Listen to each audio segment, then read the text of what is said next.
똑같이 먹고 일하는데 왜 나만 살이 찌는 걸까? 질문의 답은 우리 몸속 유전자에 있습니다. 지방을 쌓는 비상식량형과 바로 태우는 가벼운 몸형. 600만 년 진화가 만든 생존 스위치입니다. 600만 년 야생에 맞춘 유전자가 채 바뀌기도 전에 인류는 칼로리가 쏟아지는 현대로 타임슬립했습니다. 넘쳐나는 배달 음식과 움직이지 않는 일상, 고대 유전자와 현대 환경의 충돌, 비만의 진실을 공개합니다. 사무실에서 똑같이 일하는데 왜 나만 배가 나올까요? 이건 당신의 의지력 문제만은 아닙니다. 똑같은 점심을 먹어도 내 몸은 에너지를 지방으로 꽁꽁 묶어두고 누군가는 열로 쉽게 태워버리죠. 이 차이의 비밀을 풀기 위해 우리 몸 깊은 곳 600만 년의 기억이 입력된 DNA를 보겠습니다. 600만 년이라는 세월 동안 인류의 유전자는 야생의 혹독한 환경에서 살아남기 위해 진화해왔습니다. 수렵과 채집을 하며 굶주림과 싸워야 했던 구석기 시대. 그곳은 살아남는 것 자체가 도전이었습니다. 음식이 생겼을 때 지방으로 몸에 보관하는 유전자. 이것이 인류를 구한 첫째, 비상식량형 유전자입니다. 이 유전자는 세포 하나하나를 고효율 저장 창고로 만들어 들어오는 에너지를 축적했습니다. 반면 칼로리를 빠르게 열과 대사로 태워버리는 가벼운 몸형도 인류의 생존을 함께 이끌었습니다. 이처럼 600만 년 야생의 인류는 서로 다른 두 체질의 유전자를 함께 지니며 공존하기 시작했습니다.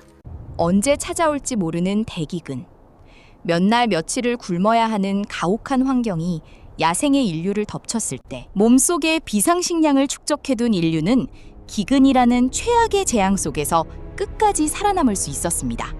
하지만 야생의 위협은 굶주림뿐만이 아니었습니다. 어둠 속에서 갑자기 튀어나오는 맹수들.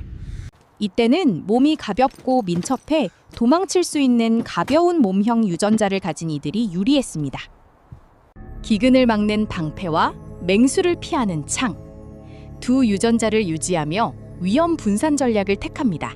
이 고대의 유전자가 준비할 겨를도 없이 풍요가 넘쳐나는 현대 사회로 갑자기 불시착합니다. 600만 년 동안 보지 못한 고칼로리 초가공식품의 폭발적 증가. 풍요의 시대가 열린 것이죠. 야생에 최적화된 고대의 DNA와 현대의 환경 사이. 심각한 진화적 불일치 발생.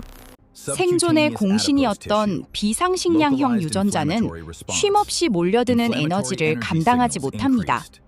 비만의 첫 번째 원인, 정제당과 지방이 결합된 칼로리가 매일 세포를 압도합니다. 두 번째, 고열량 음식으로 뇌의 포만감 센서가 고장나며 배부름 신호를 제대로 받지 못합니다. 세 번째, 온종일 의자에 앉아있는 좌식 생활로 소모되지 못한 에너지가 고여 뱃살로 쌓입니다. 초가공식품과 움직이지 않는 습관은 비만 유전자를 작동시키는 에너지 충전소와 같습니다. 이 환경적 요인들이 가득 채워질 때 비로소 우리가 가진 비만 유전자의 스위치가 켜지게 됩니다. 하지만 절망할 필요는 없습니다. 우리는 이 유전자 스위치를 얼마든지 스스로 꺼버릴 수 있습니다. 희망의 진실 첫 번째, 유전자는 피할 수 없는 운명이 아니고 비만 유전자의 영향력은 낮습니다. 두 번째, 규칙적인 운동은 비만 유전자 스위치를 꺼 유전 부작용을 30% 이상 무력화합니다. 세 번째, 통곡물과 채소는 장내 유익균을 만들어 DNA 표면에 보호막을 씌워줍니다. 타고난 유전자, 현대의 환경, 나의 선택. 이 관계를 알면 몸의 주도권을 되찾게 됩니다. 내 몸속 고대 유전자를 탓하는 대신 건강한 식단과 움직임으로 선조 유전자와 평화롭게 공존해보세요. 600만 년을 견뎌낸 유전자 덕분에 오늘 우리가 살아있습니다. 이제 당당하게 내 몸의 완벽한 주인이 되어보세요.